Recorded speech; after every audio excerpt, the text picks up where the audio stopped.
Hello dear students, કેમ છો બધા? કેવી ચાલે છે preparation? Welcome to our channel physics કે ફંડામેન્ટલ ઓફ ફિઝિક્સ. ઓકે, ચલો તો આજે નવું ચેપ્ટર સ્ટાર્ટ કરવા જઈ રહ્યા છે જેનું નામ છે સુરેખ પથ પર ગતિ. એકમ અને માપન અને સદિશો ઓલરેડી આપણે કમ્પ્લીટ કરી ચૂક્યા છીએ અને એના બધા જ વિડિયો અપલોડ થઈ ચૂક્યા છે. તો એ તમે અહીં હું આઈ બટન પર આપી દઈશ, તમને એ વિડિયો જોવા હોય તો તમે ત્યાં જઈને જોઈ શકો છો. આપણે એકમ અને માપન અને સદિશોના નીટ અને જેડબલઈ લેવલના કન્સેપ્ચ્યુઅલ ક્વેશ્ચન્સ બધા કરાવેલા છે અને એમાં મેં બધા જ કન્સેપ્ટ તમને સોલ્વ કરાવેલા છે. હવે આજે આપણે નવું ચેપ્ટર સ્ટાર્ટ કરવા જઈ રહ્યા છીએ નવી એનર્જી સાથે, નવા ઉત્સાહ સાથે. તો નવા ચેપ્ટરમાં નવી એનર્જી, નવો ઉત્સાહ અને આપણે સ્ટાર્ટ કરવા જઈ રહ્યા છીએ સુરેખ પથ પર ગતિ. તો આજનું જે લેક્ચર છે બહુ જ ઇમ્પોર્ટન્ટ છે. આજના લેક્ચરમાં આપણે પ્રસ્તાવના લેવાના છીએ કોની? તો કે સુરેખ પથ પર ગતિની. અને આજના લેક્ચરનું મહત્વ એટલું છે કે સુરેખ પથ પર ગતિ શું છે એને સમજવા માટે અને એના પછીનું જે સમતલમાં ગતિ શું છે એને સમજવા માટે આજનું આ લેક્ચર બહુ જ ઇમ્પોર્ટન્ટ થઈ જશે. ખ્યાલ આવી ગયો? તો ચલો સ્ટાર્ટ કરીએ. હવે આપણે જોઈએ કે આપણા રોજિંદા જીવનની તમે વ્યવહારિક જીવન જોઈએ ને, તો તમે રસ્તા પર જાઓ તો કાર દોડતી હોય છે, બરોબર ને? તમે સવારે મોર્નિંગ વોક કરવા જાઓ તો લોકો વોકિંગ કરતા હોય છે, અમુક લોકો સાયકલિંગ કરતા હોય છે. પછી તમે માનો કે બજારમાં ગયા તો બજારમાં જુઓ તો રેલગાડી એના ટ્રેક પર જતી હોય છે. તમે જ્યાં પણ જશો ને પંખી ઉડતા હોય છે, બરોબર ને? પંખીડા ઉડતા હોય છે. તમે જ્યાં પણ જશો ને તો આ ટાઈપનું કંઈક ઓબ્ઝર્વેશન જોવા મળે છે. અને આ ટાઈપનું જે ઓબ્ઝર્વેશન છે એને જ આપણે શું કહીએ છીએ? આ બધા પદાર્થો શું કરી રહ્યા છે? તો કે ભાઈ ગતિ કરી રહ્યા છે. એકમ અને માપન આપણે જે ભણ્યા એમાં આપણે માપન કોને કહેવાય, એકમ કોને કહેવાય અને એના માપનમાં શું ત્રુટીઓ આવે છે, કઈ રીતના એ ત્રુટીઓને આપણે ઓવરકમ કરવાની, એ બધું ભણ્યા. એટલે કે ભૌતિક વિજ્ઞાનનો બેઝિક જે છે, 11 સાયન્સનો ભૌતિક વિજ્ઞાનનો બેઝિક પાર્ટ છે એ એકમ અને માપન આપણે ઓલરેડી ભણી ચૂક્યા છીએ. અને હવે જે ચાલુ થઈ રહ્યો છે એ કંઈક ડિફરન્ટ પાર્ટ ચાલુ થઈ રહ્યો છે અને એનું નામ છે મિકેનિક્સ. હવે આપણે બધું તમે જુઓ ને તો બધાનું લાઈફ આપણને કેવું લાગે? યંત્રવત લાગે. યંત્રવત એટલે કે યાંત્રિક જીવન લાગે. બધા દોડતા જ, ભાગતા જ, ચાલતા એવી રીતના જ આપણને ઓબ્ઝર્વેશન મતલબ આપણને જોવા મળતું હોય છે. તમે માર્કેટમાં જશો તો તમને આ ફીલ થશે. લોકો દોડતા જ હોય છે, ગાડીઓ દોડતી જ હોય છે કન્ટિન્યુઅસ. આ શું છે? બધા લોકો ગતિમાન છે. લોકો બધા કેવા છે? ગતિમાન છે. કેમ કે આપણું જીવન હવે અહીંયા આપણે હવેનો આપણો ટોપિક જે છે એ યાંત્રિક ભૌતિક વિજ્ઞાનને આપણે ભણવાનું છે. ઓકે, ખ્યાલ આવી ગયો? તો હવે આપણે જે ભણવા જઈ રહ્યા છીએ એ મિકેનિક્સ છે. અને મિકેનિક્સ જે છે એ ભૌતિક વિજ્ઞાન એની શાખા છે. ભૌતિક વિજ્ઞાનની જ શાખા છે મિકેનિક્સ. અને એ મિકેનિક્સની પણ અલગ અલગ આગળ શાખાઓ છે જેને આપણે સ્ટેપ બાય સ્ટેપ ભણવાની છે. ક્લિયર? તો સ્ટાર્ટ કરીએ મિકેનિક્સ. મિકેનિક્સ એટલે કે યાંત્રિક શાસ્ત્ર. યાંત્રિક શાસ્ત્ર એટલે આપણે કોની સાથે વાત કરવાની છે? તો માત્ર ને માત્ર ગતિ કરતા પદાર્થોની જ અહીંયા ડિસ્કશન અને એની વાત કરવાની છે. ખ્યાલ આવી ગયો? ચલો તો સ્ટાર્ટ કરીએ. જો મેં ઓલરેડી અહીંયા તમારા માટે લખી નાખ્યું છે કે ભાઈ મિકેનિક્સ એટલે શું, યાંત્રિક શાસ્ત્ર એટલે શું. તો કે મિકેનિક્સ એ ભૌતિક વિજ્ઞાનની એ શાખા છે જે ગતિના અભ્યાસની વાત કરે છે. અહીંયા જેમાં કોનો અભ્યાસ કરવામાં આવે છે? ગતિનો અભ્યાસ કરવામાં આવે છે. હું તમને અહીંયા લખેલું છે અને વાંચી લઉં એક વખત કે યાંત્રિક શાસ્ત્ર એ ભૌતિક વિજ્ઞાનની એ શાખા છે જેમાં પદાર્થ કે વસ્તુની ગતિનો અભ્યાસ કરવામાં આવે છે. ક્લિયર? ઓકે. અને આ આપણું જે યાંત્રિક શાસ્ત્ર છે, આપણું જે મિકેનિક્સ છે એ ફર્ધર 3 પાર્ટમાં ડિવાઈડ થાય છે. કેટલા પાર્ટમાં ડિવાઈડ થાય છે? 3 પાર્ટમાં. અને યાંત્રિક શાસ્ત્ર ફર્ધર 3 પાર્ટમાં કયા 3 પાર્ટ? તો એક તો સ્ટેટિક્સ, બીજું કાઇનેમેટિક્સ અને ત્રીજું ડાયનેમિક્સ. સ્ટેટિક્સ એટલે સ્થિર શાસ્ત્ર, કાઇનેમેટિક્સ એટલે ગતિશાસ્ત્ર અને ડાયનેમિક્સ એટલે ગતિશીલતા. હવે આપણે એક એકને સમજીએ. સ્ટેટિક્સ કોને કહેવાય, કાઇનેમેટિક્સ કોને કહેવાય અને ડાયનેમિક્સ કોને કહેવાય? એક એક વસ્તુને સમજીએ.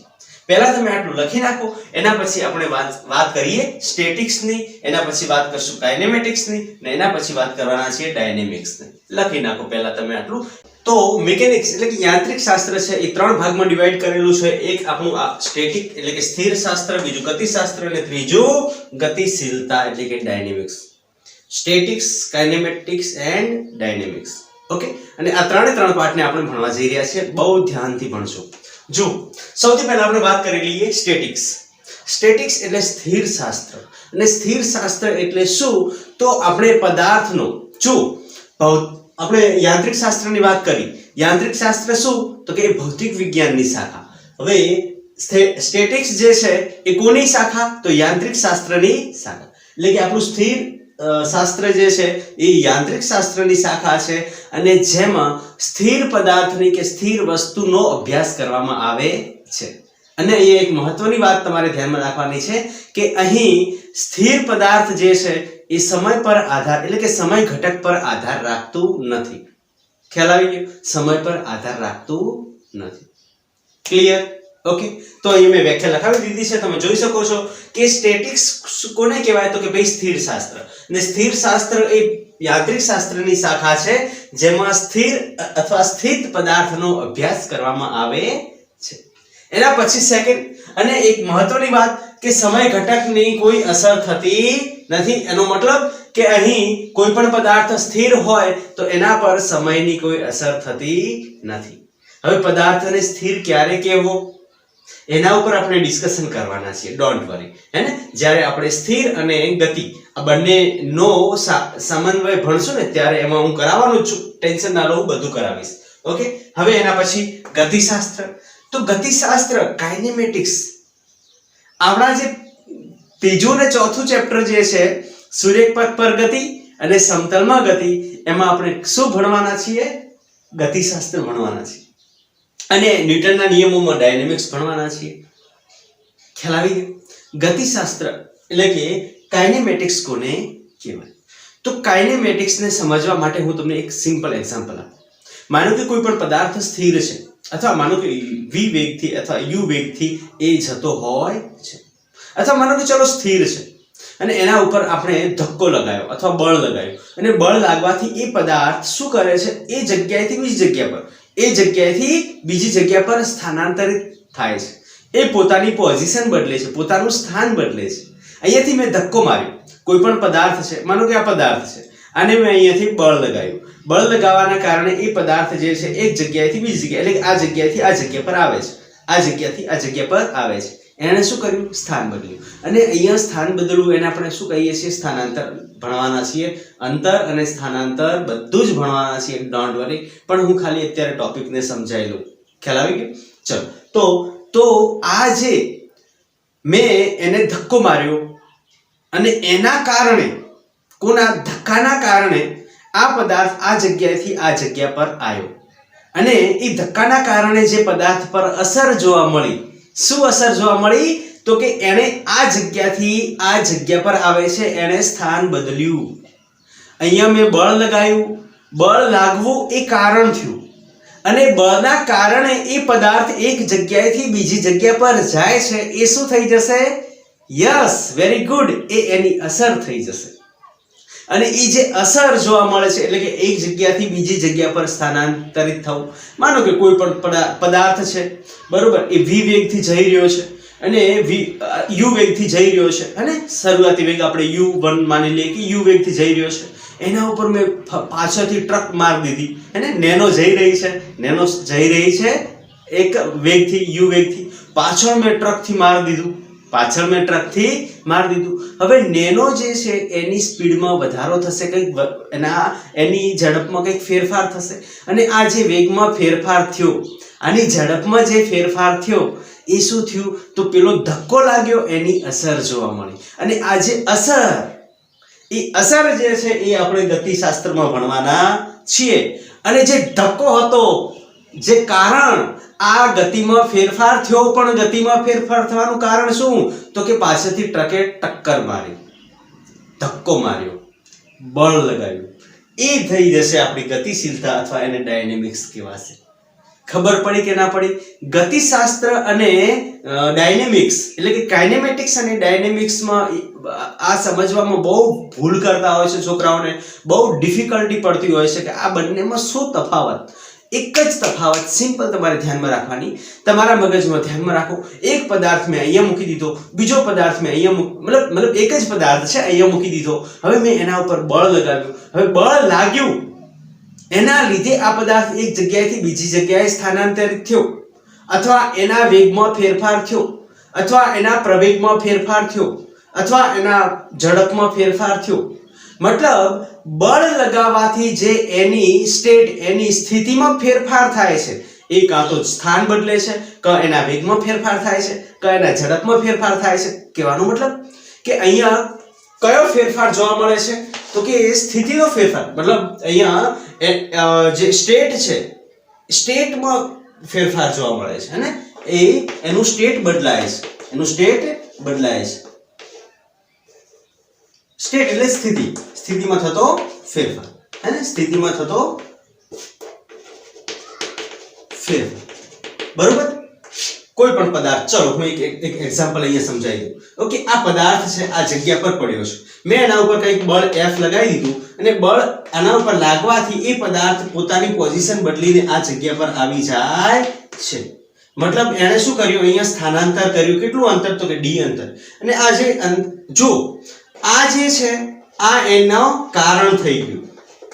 કોનું કારણ? તો આ ભાઈએ જે સ્થાનાંતર કર્યું ને, સ્થાનાંતર એ જે છે એ શું થઈ જશે? એ અસર થઈ જશે. સ્થાનાંતર થવું એ અસર થઈ. અને સ્થાનાંતર કોના લીધે થયું? તો કે ધક્કાના કારણે, અહીંયાથી મેં ફોર્સ લગાવ્યો એના કારણે. તો આ અસર, અહીંયા સ્થાનાંતર થવું, પછી માનો કે આ v વેગથી જતો હોય અને આપણે બળ લગાવ્યું તો v1 વેગથી જતો હોય v2 વેગ, એટલે વેગમાં ફેરફાર થવો, અને વેગમાં ફેરફાર થવો, પછી ઝડપમાં ફેરફાર થવો, પ્રવેગમાં ફેરફાર થવો. આ બધું જે છે, આ જે છે એ અસર છે. અને એ શેની અસર છે? તો કે મેં અહીંયાથી બળ લગાવ્યું, એટલે કે આ કારણ થઈ જશે, અને આ એની અસર થઈ જશે. બળ લગાવ્યું એના કારણે એને સ્થાન બદલ્યું, બળ લગાવ્યું એના કારણે એના વેગમાં ફેરફાર થયો, બળ લગાવ્યું એના કારણે એના પ્રવેગમાં ફેરફાર થયો, બળ લગાવ્યું એના કારણે એની ઝડપમાં ફેરફાર થયો. જે ફેરફાર થવો, જે અસર, એ જે છે એ આપણું કાઇનેમેટિક્સ. અને જેના કારણે થાય છે, એટલે કે કારણ, એ થઈ જશે આપણું ડાયનેમિક્સ. ક્લિયર? કન્સેપ્ટ ક્લિયર થયો કે નહીં થયો? ક્લિયર ને? ઓકે, ચલો હવે આપણે આને વ્યાખ્યા જે મેં લખાવી છે એક વખત તમે જોઈ લો. ઓકે, હું ચોક ગોતી લઉં મારો. ચલો, મળી ગયું. ગતિશાસ્ત્ર એ યાંત્રિક શાસ્ત્રની એ શાખા છે જેમાં ગતિ કરતા પદાર્થની અસરનો જ અભ્યાસ કરવામાં આવે છે. ગતિ કરતા પદાર્થની અસરનો જ અભ્યાસ કરવામાં આવે છે. ખ્યાલ આવી ગયો કે નહીં? ગતિ કરતા પદાર્થની અસરનો જ અભ્યાસ કરવામાં આવે છે. એટલે આપણે અહીંયા સ્થાનાંતર, અને અંતર, સ્થાનાંતર, વેગમાં ફેરફાર, ઝડપમાં ફેરફાર, પ્રવેગ, આ બધું જે ભણવાનું છે એ આપણે કાઇનેમેટિક્સમાં ભણવાનું છે. બરોબર? અહીં કારણના ઘટકોને ધ્યાનમાં રાખવામાં આવતા નથી. અહીંયા કારણ કોના લીધે થયું એ ઘટકને આપણે ધ્યાનમાં લેવાનો નથી. મતલબ કોના લીધે થવું? અહીંયા બળના લીધે થવું, તો બળના લીધે થયું એ ઘટક આપણે અહીંયા ધ્યાનમાં રાખવાનો નથી. બરોબર? અને આ જગ્યા પર અહીં સમય ઘટક જે છે એ બહુ જ મહત્વનો ભાગ ભજવે છે. આ બહુ જ ઇમ્પોર્ટન્ટ ટોપિક છે, એટલે આ તમારે ધ્યાનમાં હોવું જોઈએ. ગતિશાસ્ત્ર અને ડાયનેમિક્સ બંને માટે સેમ કન્ડિશન છે. ઓકે, આ પોઈન્ટ જે છે એ બંને માટે ઇક્વલી લાગુ પડે છે.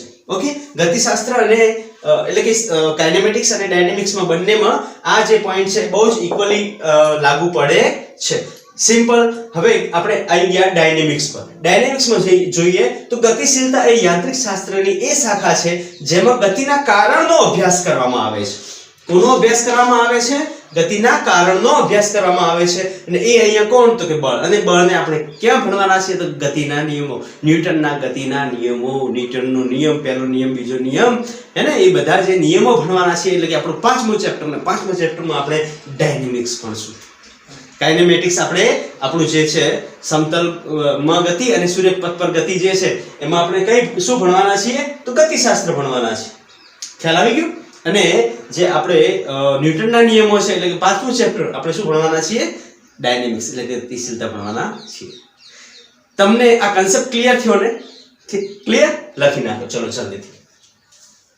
ચલો તો હવે નેક્સ્ટ ટોપિકની વાત કરીએ જેનું નામ છે સ્થાન. સ્થાન કોને કહેવાય? પોઝિશન કોને કહેવાય? આપણે એ વાત કરી કે જેમાં સ્થાનમાં બદલાવ થાય, સ્થાનાંતર કહેવાય, એ બધી વાત તો ઠીક છે, પણ સ્થાન આ બધું સ્થાનાંતર, અંતર, વેગ, પ્રવેગ, ઝડપ, મતલબ આપણે કાઇનેમેટિક્સ ભણવાના છે.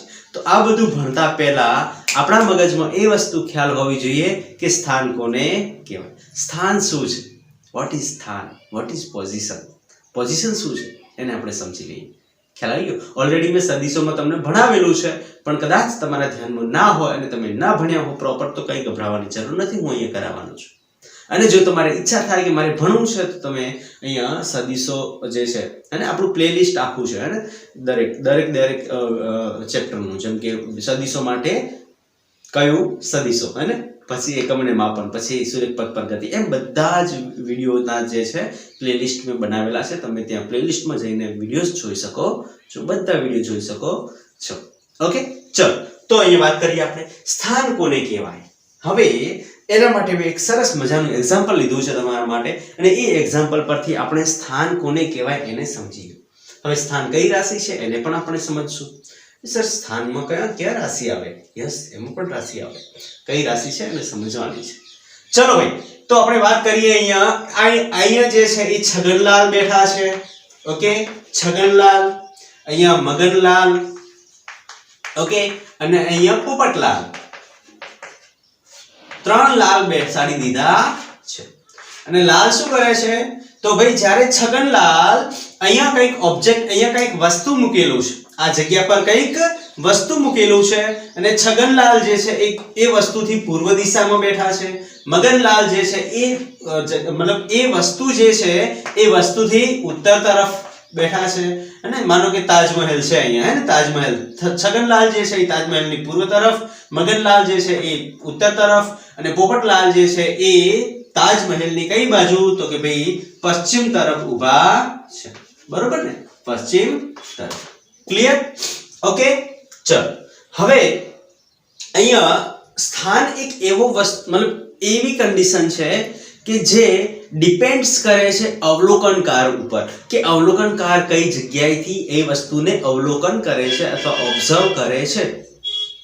અવલોકનકાર પર જ બધી રમત રમાતી હોય છે અને હવે આપણે એ જ અવલોકનકાર ઉપર જ બધી રમતો રમવાની છે. અવલોકનકાર ક્યાં બેઠો છે?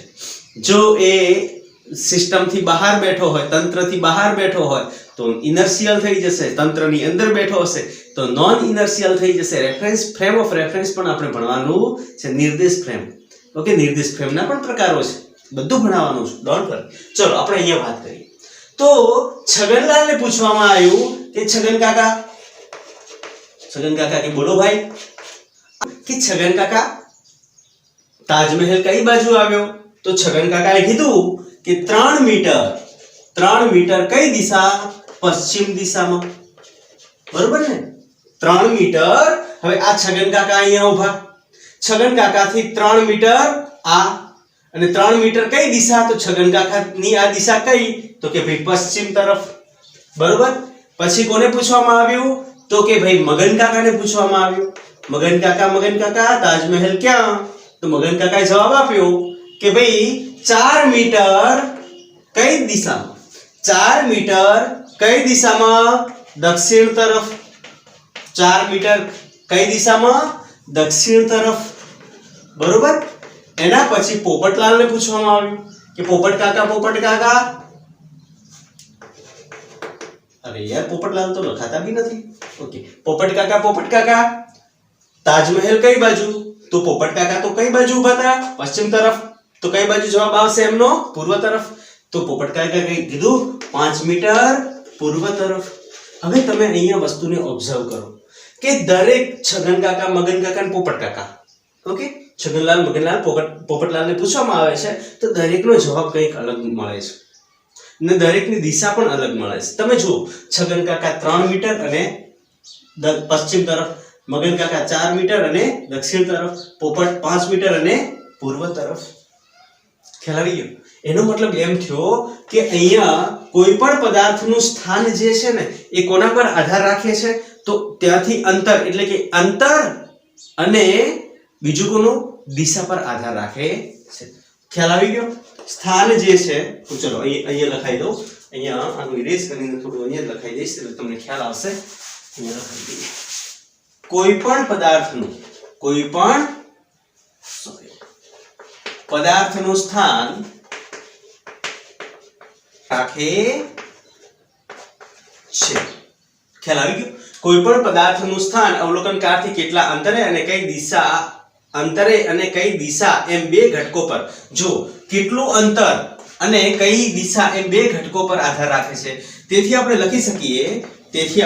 લખી શકીએ કે સ્થાનાંતર, અહીંયા જુઓ, અંતર એટલે એ મૂલ્ય અને દિશા બંને આવે તો અંતર અને મતલબ મૂલ્ય અને દિશા બંને હોય એ કઈ રાશિ થઈ જશે આપણી? વેરી ગુડ, એ થઈ જશે આપણી સદિશ રાશિ. તેથી સ્થાન જે છે, સ્થાન અથવા એને શું કહી શકીએ? પોઝિશન. આ બધું જે છે તે સદિશ રાશિ ધરાવે છે.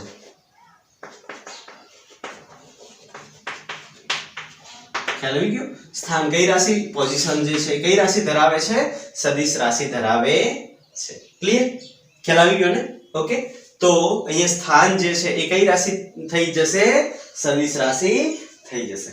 તો જો સ્થાન સદિશ રાશિ હોય તો મારે યામાક્ષમાં એને કઈ રીતના રિપ્રેઝન્ટ કરવી એના વિશે થોડી માહિતી લઈ લઈએ. ઓકે, ચલો તો હવે વાત કરીએ સ્થાનની, પણ કયા કોઓર્ડિનેટ્સમાં?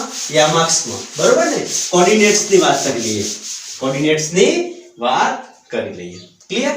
ચલો તો હવે હું અહીંયા તમને ડ્રો કરાવું છું.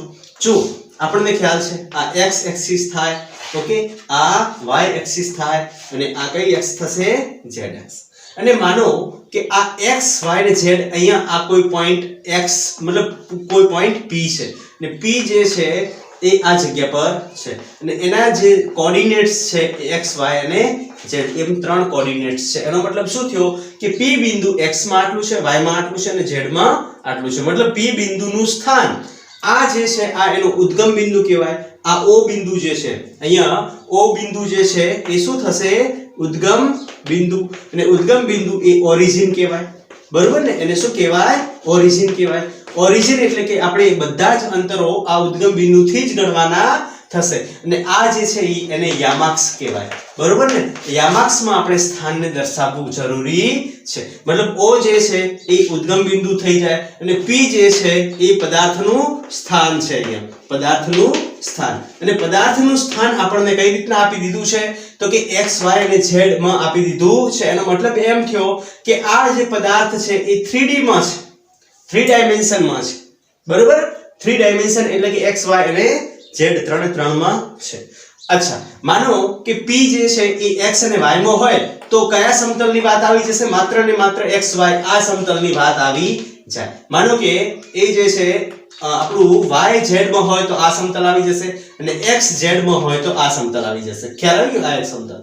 પણ અહીંયા તો વાત કોની કરી છે? ત્રણ સમતલની વાત કરી છે. મતલબ કે આ p બિંદુ જે છે x માં પણ છે, y માં પણ છે અને z માં પણ છે. ખ્યાલ આવી ગયો? તો આ o ઉદ્ગમ બિંદુ થઈ જશે, p એ પદાર્થનું સ્થાન થઈ જશે અને પદાર્થનું સ્થાન રિપ્રેઝન્ટ આપણે કોના સાપેક્ષે કરીએ છીએ? તો o બિંદુના સાપેક્ષે કરીએ. o થી x માં આટલું, o થી y માં આટલું અને o થી z માં આટલું. આવી રીતના આપણે ત્રણ નો કન્સેપ્ટ લઈને આપણે અહીંયા સ્થાનને દર્શાવી શકીએ. ખ્યાલ આવી ગયો? ઓકે, તો આ થઈ જશે આપણું સ્થાન. o ઓરિજિન, આ યામાક્ષમાં o જે છે ઓરિજિન થઈ જશે અને p જે છે એ પદાર્થનું સ્થાન થઈ જશે અને એ પદાર્થનું સ્થાન હંમેશા ઓરિજિન એટલે કે ઉદ્ગમ બિંદુથી એટલે કે કોઈના સાપેક્ષે જ કરવામાં આવે. પણ જનરલી આપણે o બિંદુ એટલે કે યામાક્ષ પદ્ધતિની અંદર o બિંદુથી આપણે જે છે એ પદાર્થનું સ્થાન નક્કી કરશું. અને આની અંદર હું એક થિયરી પણ કરાવી. જો હવે અહીંયા આ પદાર્થ માનો કે કોઈ આ અત્યારે p આ જગ્યા પર છે, થોડી વાર પછી જોયું તો કે એ p જે છે મતલબ અહીંયાથી આ ઓબ્જેક્ટ જે છે આ જગ્યા પર એટલે કે p ડેશ પર આવી જાય, એના પછી થોડી વાર પછી જોયું તો p ડબલ ડેશ પર આવી જાય, મતલબ આ એની પોઝિશન પોતાનું સ્થાન બદલે છે, અહીંયા એનું સ્થાન શું થઈ રહ્યું છે, બદલાઈ રહ્યું છે.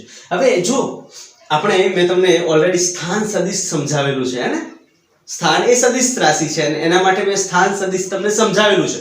જો ના ભણ્યા હો તો તમે આઈ બટન પર ક્લિક કરીને સ્થાન સદિશ એક વખત જોઈ લેજો એટલે તમારો એકદમ કન્સેપ્ટ ક્લિયર થાય. સ્થાન સદિશ કઈ રીતના રિપ્રેઝન્ટ કરાય, માનો કે p બિંદુ મતલબ p પરનું સ્થાન મારે રિપ્રેઝન્ટ કરવું હોય તો x i cap plus y j cap plus k k cap sorry z k cap આવી રીતના રિપ્રેઝન્ટ કરવામાં આવે છે કોઈ પણ પદાર્થનું સ્થાન. ઓકે x y z હોય તો, ને માનો કે બે જ હોય, એક જ સમતલ હોય ને x y સમતલ હોય તો p નું સ્થાન શું થશે, x i cap plus y j cap થશે. બરોબર, ખ્યાલ આવી ગયો. અને ખાલી માત્ર ને માત્ર x માં જ એટલે કે બિંદુવત હોય તો p શું થશે, x i કેપ અથવા y j કેપ અથવા z k કેપ. બરોબર, તો આ થશે 1 ડાયમેન્શન, આ થશે 2 ડાયમેન્શન અને આ થશે 3 ડાયમેન્શન. એ આગળ ભણવાના છીએ, એના પહેલા આપણે આ થોડું સમજી લઈએ. હવે જો તમે અહીંયા ઓબ્જેક્ટ છે એ p બિંદુથી p ડેશ બિંદુ પર જાય છે, એને એટલે એનો મતલબ કે અહીંયા સ્થાનમાં શું થાય છે, બદલાવ થાય છે. જો અહીંયા x ડેશ થઈ જશે, અહીંયા y ડેશ થઈ જશે અને અહીંયા z ડેશ થઈ જશે. અહીંયા શું થઈ જશે, x ડબલ ડેશ થઈ જશે, y ડબલ ડેશ થઈ જશે, z ડબલ ડેશ થઈ જશે. મતલબ x y અને z અહીંયા સ્થાન p નું સ્થાન બદલાતું જાય છે. પણ જો આ p નું સ્થાન બદલાય છે એને હું રિપ્રેઝન્ટ કરવા માંડું, અહીંયા વચ્ચે શું મૂકી દઉં, ઘડિયાળ મૂકી દઉં, વોચ મૂકી દઉં અને હું એને ઓબ્ઝર્વ કરું કે ભાઈ આટલા સમયે આ જગ્યા પર હતો, આટલા સમય આ જગ્યા પર આવ્યો અને એના પછીના સમયે આ જગ્યા પર આવ્યો. 12 વાગે p પર હતો, 12:30 p ડેશ પર આવ્યો અને 1 વાગે p ડબલ ડેશ પર આવ્યો. મતલબ આ પદાર્થ જે છે એ સમય સાથે શું કરે છે, જો જ્યાં સુધી સ્થાન હતું ત્યાં ઘડિયાળ નથી, પણ જો એ જગ્યા બદલે સ્થાનનો બદલાવ કરે છે, સ્થાનાંતર કરે છે ત્યારે ઘડિયાળ આવી. એટલે આ ઘડિયાળ સાથેની યામાક્સ આખી પદ્ધતિ મતલબ યામાક્સ સિસ્ટમ જે છે એ જો ઘડિયાળ સાથે આપણે કન્સિડર કરીએ તો એને નિર્દેશ ફ્રેમ કહેવામાં આવે છે. આ આખી ફ્રેમને શું કહેવામાં આવે છે, નિર્દેશ ફ્રેમ. નિર્દેશ ફ્રેમ શું દર્શાવે તો યામાક્સ અને એની અંદર યામાક્સ કોઈ પણ પદાર્થનું યામાક્સની અંદર સ્થાન અને એની અંદર જો ઘડિયાળ એડ કરી દેવામાં આવે તો એ આપણે આખું તંત્ર જે બની જશે એ તંત્ર કેવું તંત્ર બની જશે, નિર્દેશ ફ્રેમ બની જશે. ખ્યાલ આવી ગયો, નિર્દેશ ફ્રેમ બની જશે. અને એ નિર્દેશ ફ્રેમ જે છે, ઓકે, એ જે નિર્દેશ ફ્રેમ છે એ નિર્દેશ ફ્રેમ વિશે મતલબ આ નિર્દેશ ફ્રેમ ઉપર આપણે આગળ બધું ભણવાનું છે. નિર્દેશ ફ્રેમ બે પ્રકારની આવે છે. નિર્દેશ ફ્રેમ, અચ્છા, અને ફ્રેમ ઓફ રેફરન્સ પણ કહેવાય છે. ફ્રેમ ઓફ રેફરન્સ એટલે ફ્રેમ ઓફ રેફરન્સ એટલે શું કે જે યામાક્સ પદ્ધતિ, આ યામાક્સોમાં એટલે કોઈ પણ પદાર્થ જે ગતિ કરે છે, જે પદાર્થ સ્થાનાંતર પામે છે કે જેને સમય સાથે એની વેલ્યુમાં બદલાવ થતો હોય, સમય સાથે જ્યારે કોઈ પણ પદાર્થના વેલ્યુમાં બદલાવ થતો હોય કે ના થતો હોય એવું જરૂરી નથી કે થાય જ, ઓકે, પણ જ્યાં સમય ઘટક મહત્વનો ભાગ ભજવતો હોય, જ્યાં સમય ઘટક મહત્વનો ભાગ ભજવતો હોય તો એવી કન્ડિશન આખા તંત્ર, આવું જે તંત્ર બનશે એ તંત્રને નિર્દેશ ફ્રેમ કહેવામાં આવે છે. સિમ્પલ, x y z યામાક્સ પ્લસ ઘડિયાળ આ દ્વારા બનતું તંત્ર એ શું થઈ જશે આપણું, વેરી ગુડ, નિર્દેશ ફ્રેમ. ઓકે, નિર્દેશ ફ્રેમ. હા, નિર્દેશ ફ્રેમ કેટલા પ્રકારની, તો બે પ્રકારની. એક આવે ઇનર્શિયલ ફ્રેમ અને બીજી આવે નોન ઇનર્શિયલ ફ્રેમ. ઓકે, હવે ઇનર્શિયલ અને non inertial frame, inertial frame જ આપણે અહીંયા ભણવાના છીએ.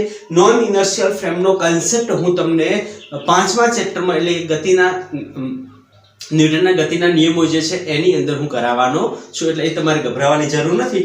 ઇનર્શિયલ ફ્રેમ એટલે શું એ તમને હું ખાલી ખાલી શોર્ટમાં સમજાવી દઉં. ઇનર્શિયલ અને નોન ઇનર્શિયલ ફ્રેમને ખાલી શોર્ટમાં સમજાવી દઉં. ઇનર્શિયલ ફ્રેમ એટલે શું કે જ્યારે ઓબ્ઝર્વર એટલે કે અવલોકનકાર, ઓકે, માનો કે આ આખું તંત્ર છે, એની અંદર આ રેલગાડી છે, રેલગાડીની ઉપર ભાઈ કોઈ બેઠો છે અને આ જે છે આ બધી આખું એક તંત્ર બન્યું અને આ તંત્રની બહારનો ભાગ એટલે કે આ આ તંત્રની બહારનો ભાગ.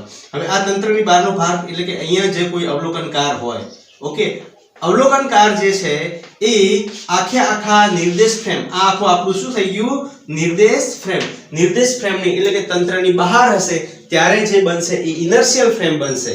અને જો તંત્રની અંદર જ હોય, માનો કે રેલગાડી જાય છે તો રેલગાડીની અંદર જ તમે બેઠા હો તો તમે નોન ઇનર્શિયલ ફ્રેમમાં આવી જાઓ, બહારથી તમે ઓબ્ઝર્વ કરતા હો તો આપણે ઇનર્શિયલ ફ્રેમમાં આવી જશું. ખબર પડી ગઈ?